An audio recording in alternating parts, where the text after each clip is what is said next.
Good day everyone, I'm Lawrence Simcero, 18 years old, and in this video, I'm going to discuss about introduction of electrical machine.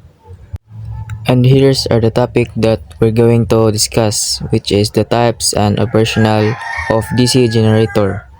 And the first one is separately excited DC generator. Field windings are supplied with direct current from an external independent source, another DC generator or a rectifier, not from the generator's own output. Generated voltage depends on speed and field current, not load current. Voltage regulation is good, and output voltage can be controlled easily by adjusting the external field current.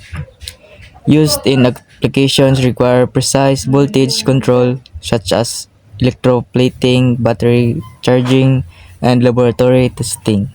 So a separately excited DC generator is a type of generator where the field windings receive power from an external DC source instead of generator itself. Because of this, the magnetic field can be controlled independently, making the output voltage stable and easy to adjust. The generated voltage mainly depends on the speed of rotation and the field current, not on the load. Due to its good voltage regulation and precise control, it is commonly used applications like electroplating, battery charging, and laboratory experiments. And here's the diagram of separately excited DC generator. And as you can see in the diagram, the field winding, external DC source, armature or rotor, commutator, brushes, and the load. Emphasize that the field winding is connected to a separate DC supply, not to the generator output. The external DC source sends current through the field winding, creating a magnetic field around the poles. This magnetic field is constant and can be adjusted by changing the field current. When the armature rotates, usually driven by a prime mover like a motor, it cuts through the magnetic field, which induces voltage based on the principle of electromagnetic induction. The commutator and brushes. The commutator converts the generated alternating voltage in the armature into direct current, and the brushes collect the current and deliver it to the external circuit. And next is the load. The generated DC flows through the load powering devices. Make it clear that the load does not affect the field supply directly, which is why the voltage can be controlled easily. And second is self-excited DC generator. Field windings are supplied with current from the generator's own armature output. Residual magnetism in the field core is essential for starting the generation process. No external excitation source is needed, making it more compact and cost-effective.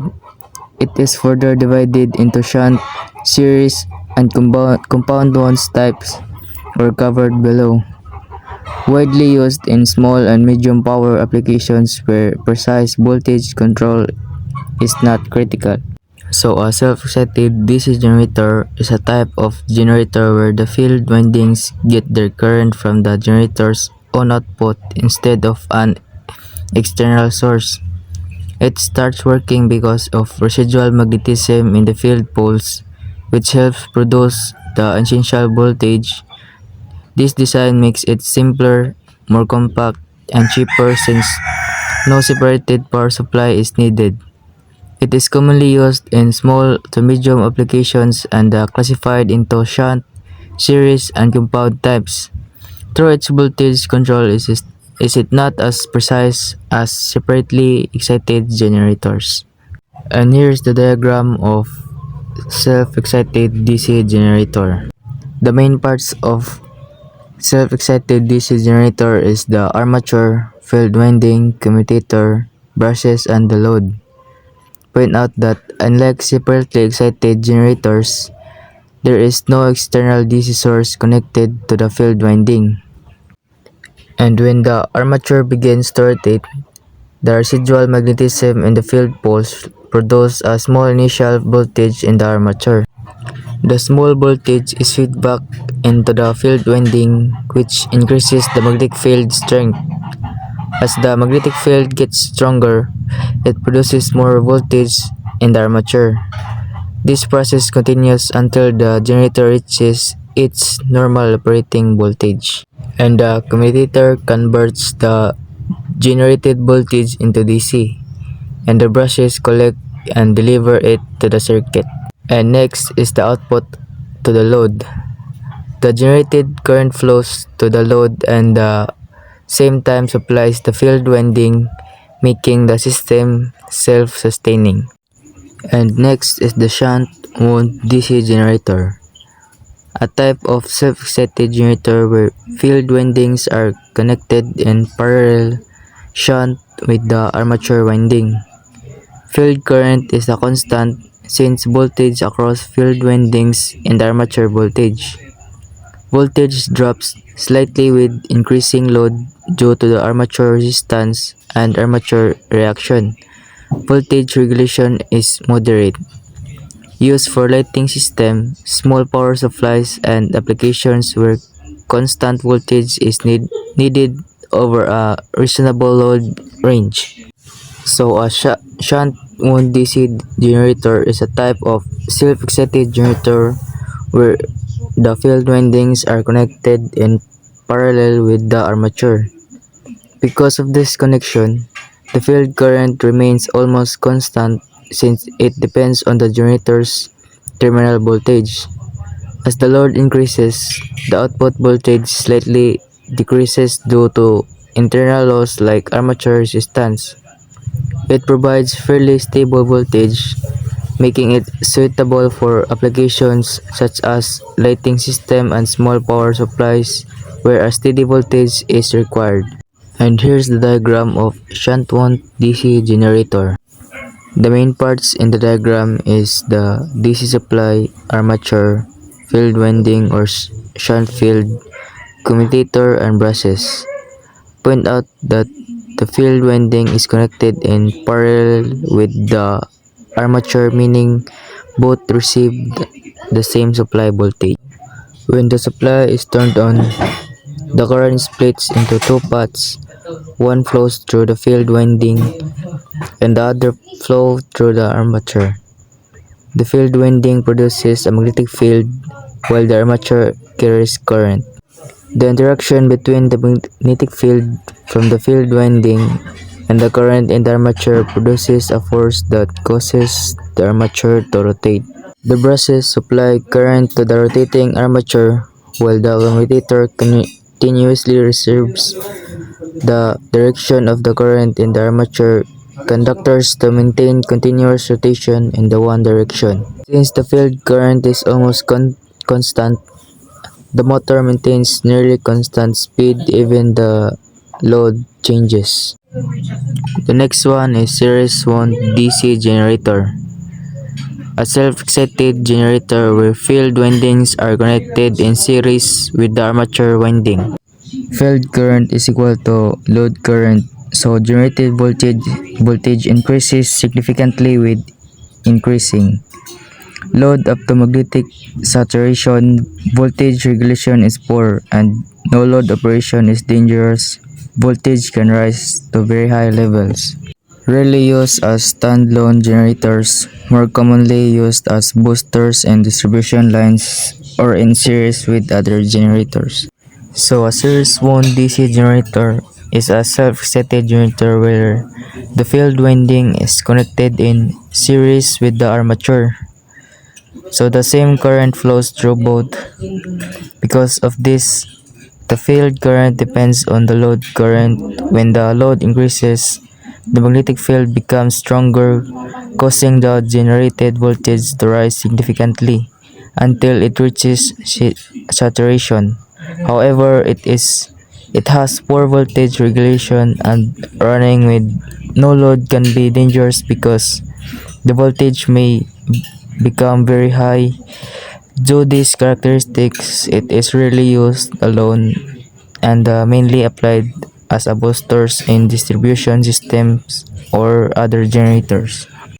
And here's the diagram of series wound DC generator.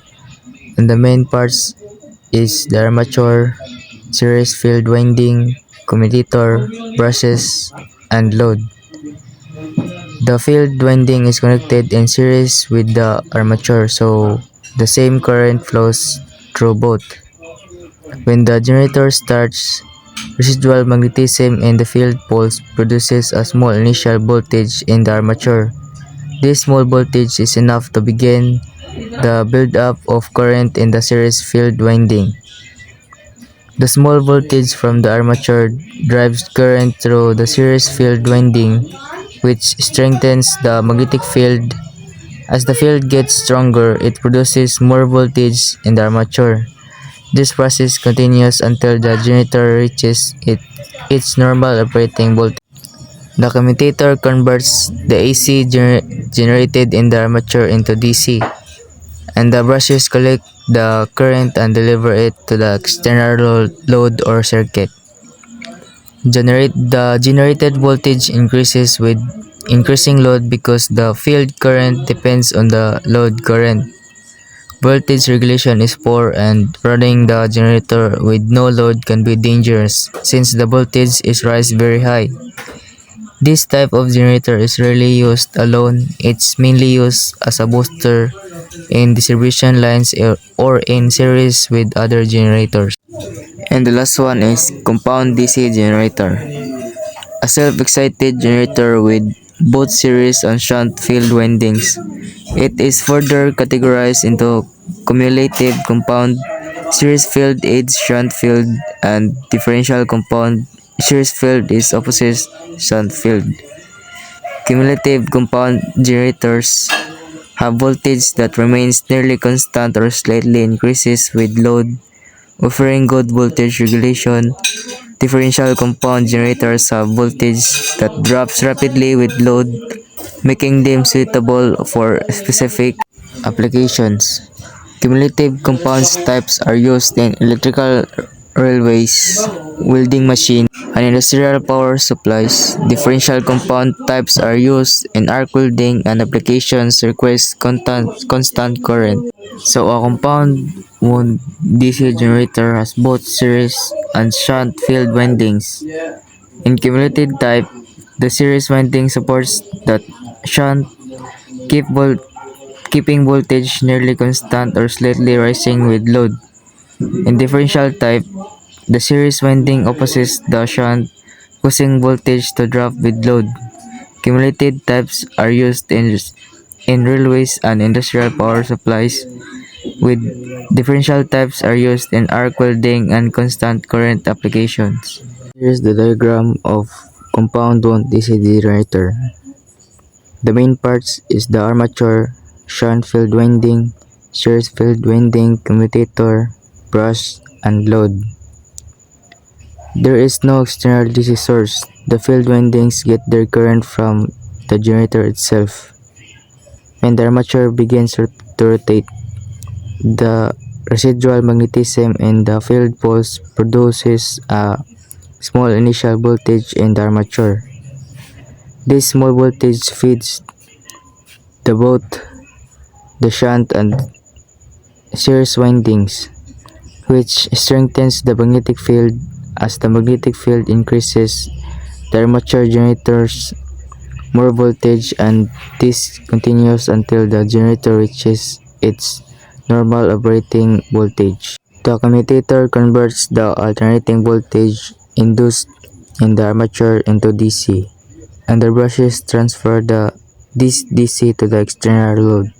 The series winding helps the generator maintain voltage stability under varying loads, while the shunt winding provides a nearly constant field for better regulation. And now we go on to the DC motors. The first one is shunt wound DC motor. Wound field winding connected in parallel, shunt with armature winding supplied by the same DC voltage source. Field current is constant and independent of load. Nearly constant speed regardless of load, moderate starting torque and armature current, good speed regulation, high efficiency at full load. centrifugal pumps, industrial fans, conveyors, machine tools, and lots and mills. So a shunt wound DC motor, the field winding is connected in parallel with the armature. So, so the field current stays nearly constant. It runs at almost constant speed regardless of load, with moderate starting torque commonly used in pumps, fans, conveyors, and machine tools due to good speed regulation and efficiency. And here's the diagram of shunt wound DC motor. And the main parts is armature, shunt, field winding, commutator, brushes, and the DC power supply. The shunt winding is connected in parallel with the armature. When the DC voltage is applied, current flows through both the armature and the shunt winding. The shunt winding creates a constant magnetic field, while the armature current interacts with this field to produce rotational motion or torque. Because the shunt field is nearly constant, the motor runs at almost constant speed even when the load changes. The commutator ensures that the armature current produces continuous rotation in one direction, while the brushes transfer current from the supply to the rotating armature. And next is the series wound DC motor. Wound field winding connected in series with armature winding, so same current flows through both. Field flux varies with armature current. Speed inversely proportional to load high. Speed at light load, risk of overspeed. Per high starting torque a square of current, simple construction. Electric cranes, hoist, traction motors, trains, trams, automotive starters.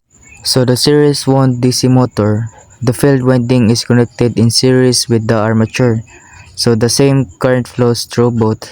The magnetic field's strength depends on the armature current, giving very high starting torque, but speed varies with load.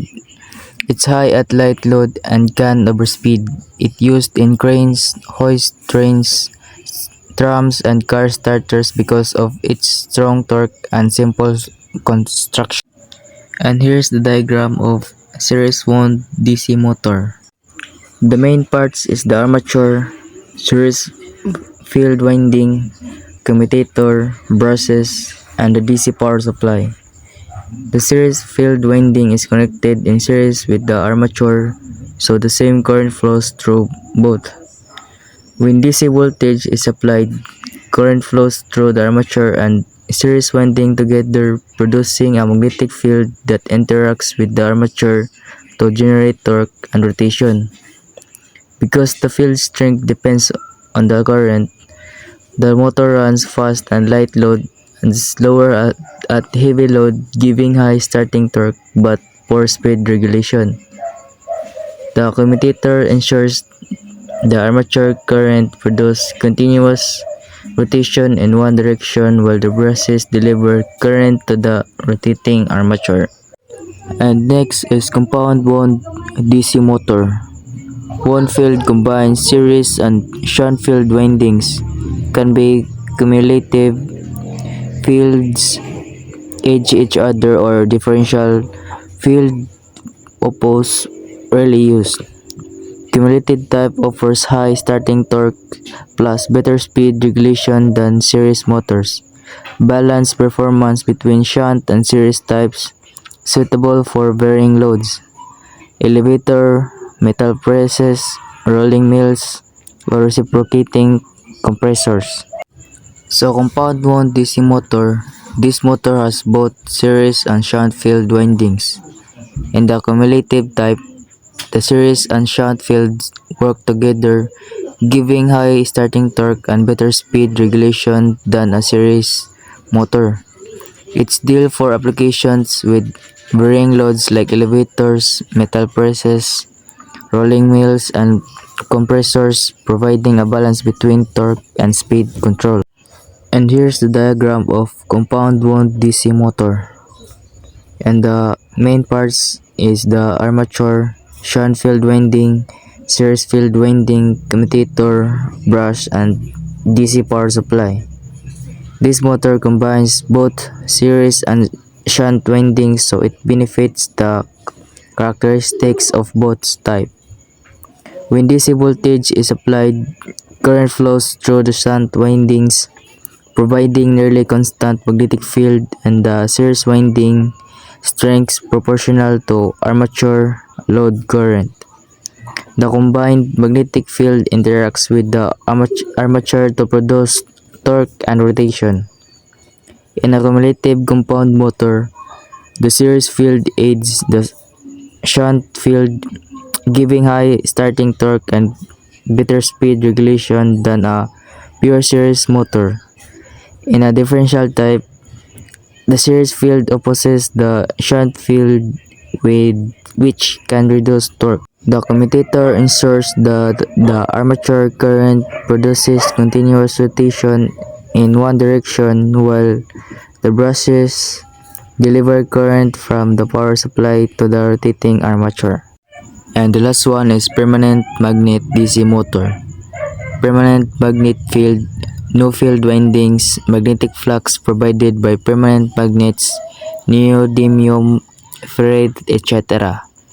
Compact size, lightweight, high efficiency, no excitation loss, speed regulation similar to shunt motors, moderate starting torque. Toys shall household appliances, electric bikes, robotics, medical equipment, and precision instruments. So, permanent magnet DC motor. This motor uses permanent magnets instead of field windings to create the magnetic field. It is compact, lightweight, and highly efficient since there's no power loss in field excitation.